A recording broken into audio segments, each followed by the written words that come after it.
All right, hello everyone. I would like to call the meeting of the Planning Commission to order at 6:03 p.m. If we could have roll call, please. Definitely, Chair Ayala. Chair Ayala, Here. Vice Chair Mora, Here. Commissioner Jimenez, Here. Commissioner Flores, and Commissioner Carvajal is not present at this time. Thank you. I would like to call on Commissioner Mora, Vice Chair Mora, to lead us in the Pledge of Allegiance. Please stand. Put your right hand over your heart. Ready, begin. I Pledge allegiance to the flag of the United States of America and to the republic for which it stands, one nation, under God, indivisible, with liberty and justice for all.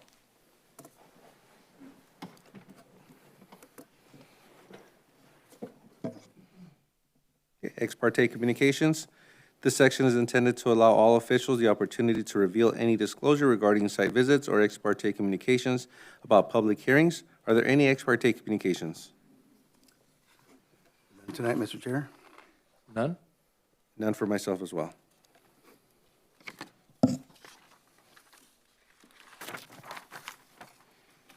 Okay. Public comments. At this time, the general public may address the Planning Commission on both non-agenda and non-public hearing agenda items. Comments relating to public hearing items will be heard during the public hearing. Please be aware that the maximum time allotted for members of the public to speak shall not exceed 3 minutes per speaker. State law prohibits the Planning Commission from taking action or entertaining extended discussions on a topic not listed on the agenda. Please show courtesy to others and direct all of your comments to the chairperson. Planning Secretary, do we have any members of the public present that wish to speak today? Chair Ayala, no, we do not. Okay, I will now close public comments and move on to the next item.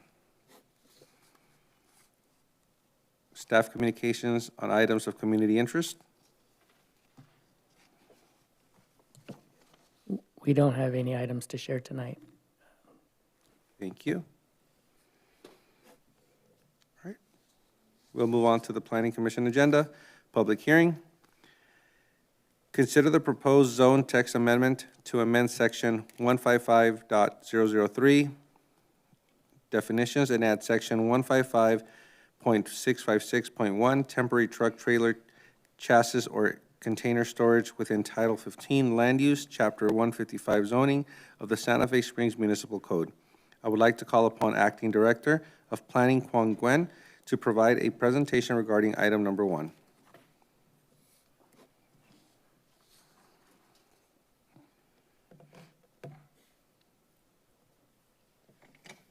Good evening, Commissioners. Before you is zone text amendment, as mentioned, for temporary truck, trailer, chassis, and container storage use. Just a quick background.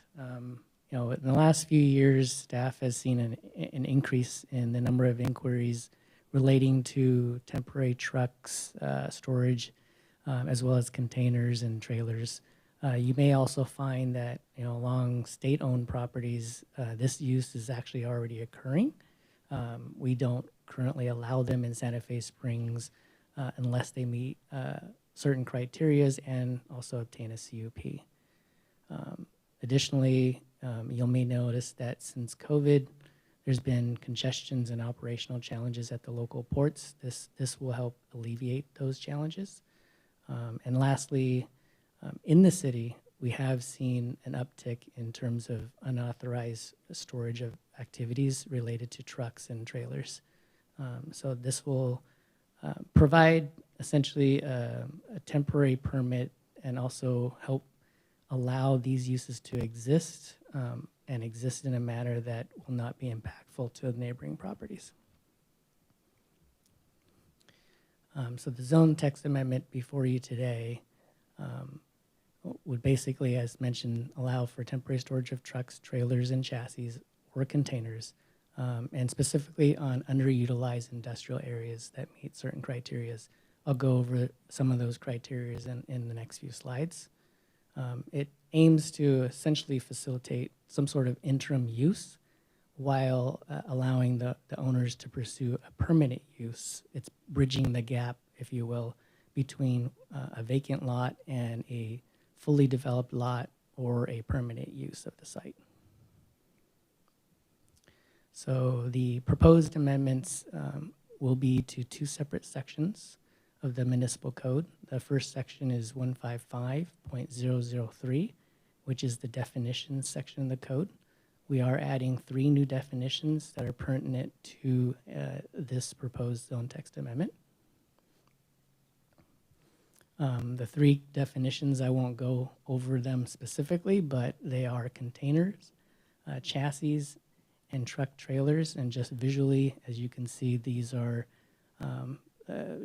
photos of what they would look like. I do want to clarify that with regards to truck trailer definition, we do have an existing definition that we will be replacing with what is proposed in the resolution provided to you. So in addition to the definitions that we are adding, we will add a brand new section 155.656.1, which are the provisions for the temporary truck, trailer, chassis, and container storage operations. A couple of specifics. Such uses will be subject to obtaining a temporary storage permit. They must be on M1, M2 zone sites or portion thereof. A couple of required characteristics that they will need to meet. Need to be 5 acres or less. Cannot front onto a major or secondary arterial. We're trying to keep them away from those primary roads. Also to provide a buffer between residential schools and parks, they must be 1,000 feet away from such uses. And of course, it must be an undeveloped property or portion thereof. With regards to the application processing, the ordinance provisions will essentially dictate that such uses will be approved administratively through a written decision by the Director of Community Development or their designee. But you know, in that approval, there will be required findings as laid out in the resolution, as well as required conditions of approval. So this is not an all-inclusive list, but these are a couple of standard conditions that are built into the code. For example, one of the standard conditions of approval calls that this temporary use cannot be more than 2 years unless it's an extension is granted by the Planning Commission or City Council on appeal. It must comply with all building, fire, as well as state and local laws, meaning for fire prevention, for example, they'll need to make sure that if they're storing certain types of goods, that there's prevention measures for those types of goods to be stored in that manner. They cannot be located in required setback areas, meaning front setback, first 20 feet, depending on where you're located. You will not be able to have these types of storage activities, so it has to be outside the setback areas. Also, no washing, repairing on site. Those typically require a conditional use permit, and there's a whole process for that. And we really don't want to allow that for this type of temporary operation. And of course, they must provide adequate parking for such uses. And parking, just to kind of elaborate, is fairly minimal for this type of use because it isn't outdoor storage type use. It's really for the employees that are going to remain on site and maybe a few extras for possible visitors. With regards to the application and the contents, you know, the standard name of the applicant, location, description of activities, circulation plan, that'll all be required. But you'll notice in the ordinance that there will be a need to provide some sort of business plan for a permanent future use or a site plan for a future development. And the reason for that is as mentioned before, we're bridging the gap between a vacant lot and something more permanent in terms of a use or a development. So we want there to be some movement towards that as part of the application to ensure that they're just not getting this type of permit to generate income, and there's no desire to redevelop or use as a permanent use down the road. This is, again, to bridge the gap between what's there and what will be permanent. As part of the review, we will also, because it's administrative approval, we will also require a security and safety plan as part of the application, as well as a maintenance and operation plan to ensure that those are reviewed properly as we move forward. In terms of the storage permit timeframe, as mentioned, they will be allowed for 2 years, but extensions may be granted by a planning commission or city council, but for not more than 2 additional 12-month periods. And that will come before you should the request be received within 90 days of the expiration of the permit. As part of all zone text amendment as well as entitlements, staff did review the CEQA aspect and found that the zone text amendment falls within the common sense exemption per CEQA guidelines section 15061 subsection B3, which basically indicates that it only applies to projects that have potential for significant effects on the environment. Also, as standard practice, a public hearing notice was sent out, or I should say published in the Whittier Daily News, and also posted at the City Hall, Town Center kiosk, and the city's library. We did receive one inquiry. The inquiry was from Stefan Wendell, who is the Executive Acquisition and Development for the Orden Company, and it was merely seeking information as they have an existing CUP for truck storage, and they wanted to confirm that this ordinance would not impact their CUP. And we've confirmed that this is a zone text amendment to address temporary storage of such uses. It's not a amendment to the CUP process whatsoever. So with that, staff is recommending that the commission finds the zone text amendment to be exempt from CEQA. We also recommend that you find and determine that the zone text amendment is consistent with the general plan, and therefore adopt resolution 260-2024, which incorporates the commission's findings and actions regarding the matter, and also your recommendation to the city council to approve and adopt the ordinance to effectuate the changes. That concludes my presentation. I'm happy to answer any questions if you have any. Do any of the commissioners have any questions on this item for the planning staff? None. You covered it all. Perfect. I would like to open the public hearing at 6:16. I would like to call upon the applicants, if they wish to speak, please approach the podium. For this particular item, the city is actually the Okay. applicant, so there All will right. be nobody in the audience. Okay, and there's no one in the audience, so cross that. Frank? Right. All right, so, yes, we have a motion. Yeah, so, is there a motion to adopt resolution number 260-2024, which incorporates the planning commission's findings and actions regarding this matter? I'll move.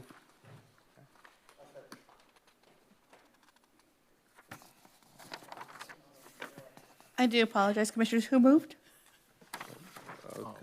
John moved? Chairman Mora? Commissioner Flores, second.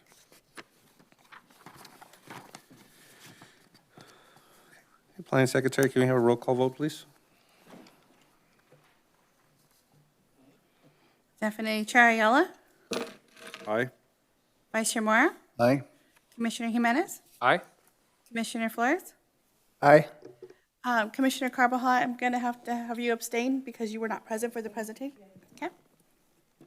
Passes 4-0, 4-1, 401. Okay, so ordered. There's a 14-day appeal period for anyone wishing to appeal this matter. Right. New business. Planning adoption of local guidelines for implementing the California Environmental Quality Act, CEQA. I would like to call upon Senior Planner Vince Velasco to provide a presentation regarding item number 2. Good evening, Commissioners. I have a very, very brief presentation just to introduce this item. The local CEQA guidelines will simply incorporate the state's guidelines and provide procedural details and requirements for adhering to the CEQA process at the city level. These local guidelines delineate the procedural steps for the city, applicants, and the public to follow. And the local CEQA guidelines play a pivotal role in balancing environmental protection with local development needs, all while promoting public engagement and adherence to legal standards.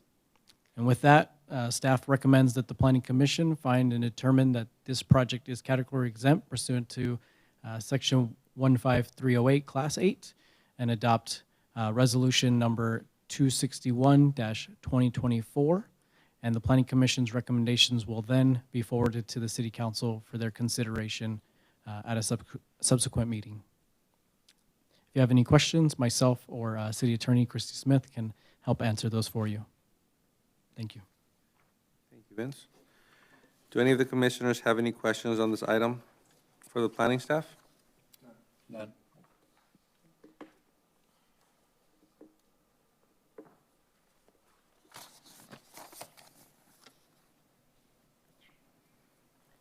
Okay. It's now time for deliberation by commissioners. Is there a motion to adopt resolution number 261-2024, which incorporates? For the record, let's just say, make a comment that there's nobody in the public here to comment on this, so that way we at least have it on the record. Okay. So There's not a public hearing, it's still subject to comment. there is no one in the public to comment on it, so we'll move forward. Thank you. Okay. Is there a motion to adopt resolution number 261-2024, which incorporates the Planning Commission's findings and actions regarding this matter? I'll move. Second. Thank you. Planning Secretary, can we have a roll call, please? Chair Ayala, Aye. Vice Chair Mora, Aye. Commissioner Jimenez, Aye. Commissioner Flores, Aye. Commissioner Carbajal. Passes 5-0. So ordered. There's a 14-day appeal period for anyone wishing to appeal this matter. Move on to the consent calendar. All matters listed under the consent calendar are considered to be routine. Any items a planning commissioner wishes to discuss should be designated at this time. All other items may be approved in a single motion. Such approval will also give the reading of any ordinance. For consent item numbers 3 and 4, is there a motion and a second for the approval of these consent items? Thank you. Second. Maura. Planning Secretary, can we have a roll call, please? Definitely. Chair Ayala, Aye. Vice Chair Mora, Aye. Commissioner Jimenez, Aye. Commissioner Flores, Aye. Commissioner Carbajal. Passes 5-0. So ordered. There's a 14-day appeal period for anyone wishing to appeal this matter. Commissioner comments, AB 1234, Council Conference reporting. Do any commissioners have any comments or something to report on?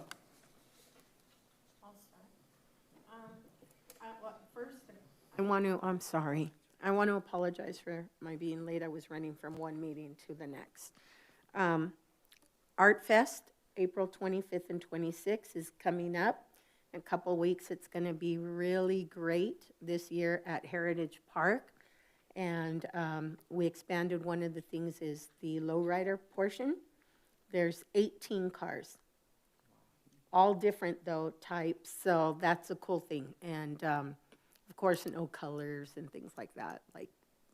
But it's going to be really great. Friday night, awesome entertainment and food. There's a lot of people, so that's going to be good. My other question was, I don't know if you gentlemen spoke about it earlier or whichever, is the 99-cent store. Did we talk about that, or so until they leave, if they leave, then we won't know what's there, because it's all over Facebook, at least in the city, saying what they want, Amazon Fresh, Trader Joe's, everything and all that other good stuff. But of course, we have to see if we meet the numbers aspect. So, once you have something on that. Thank you. Anyone else? I just wanted to see, because I haven't seen any emails from the planning staff, just on some of these events, because I don't have social media. I don't really have time to get on the city website and try and find things. And I was just wondering, when there's city events, can we get an email? Because I like to be more involved in some of the activities. I've lived here, I don't know, 15 years, and I've only gone to maybe 3 or 4 things. Just because I don't know about it, that way I could schedule some time in my, weekends and after hours. Thank you. We'll notify Public Works, Parks and Rec, since they send out the emails. Before, they used to send it out to us, and then we would forward it to the PCs. They ceased doing that for a while, but we'll make sure you get on the mailing list. Yeah, that's one of the things I did, is I just signed up for I subscribed for the mailing list, and then it automatically sends you something for the city, go to the city, but. Okay, sounds good. I have one other thing, I'm sorry, I forgot. Can we try again to see if we can get name badges? Thank you. We've been trying for, 2 years? We could ask them if somebody knew.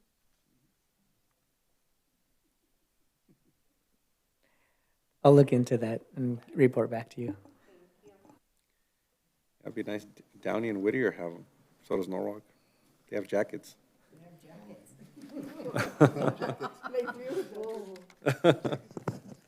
Okay. Chair, I have one thing, just so you know. I know you're all getting used to me, which is good. But I won't be here in May. I decided I needed a vacation. Oh, sounds good. I'm going to Europe, starting in Barcelona, so. Awesome. So Rosemary Koo from my office, who sometimes has helped us, well, she'll be sitting in, but I'll be back in June for you. Sounds good. Perfect. Chair Ayala, before you adjourn the meeting, I'd like to take this opportunity to kind of go out of turn and announce our newest member of our team, Esmeralda Elise. She came to us from Community Services, and she will actually, as mentioned before, take over some of the responsibilities that Teresa had, and that includes being the Planning Commission Secretary. So right now, she is shadowing Teresa, but will eventually be in Teresa's seat. So I'd like to welcome her to the team. She knows how to make pancakes. Welcome, Esmeralda. Thank And you. Thank you very much for starting off and then reaching out and, reminding us of the meeting today. Appreciate it. I'll do it every month. Oh, yeah, I would like to say thank you, too, for the phone call, and welcome. Thank you. Yeah, also, welcome. I worked with her in the past, and yeah, you're gonna, welcome aboard. And also, Easter extravaganza, despite the rain, we had a really good turnout. We had some, car clubs that showed up, I think, and kids all had a good time. There's people from other cities that showed up to our event because their events got canceled because of the rain. But we had a really, really good turnout, so that was a lot of fun. And that's it. There's nothing for me, so we'll go ahead and adjourn the meeting. I would like to adjourn this meeting to the next Planning Commission meeting scheduled for May 13th, 2024. Meeting adjourned.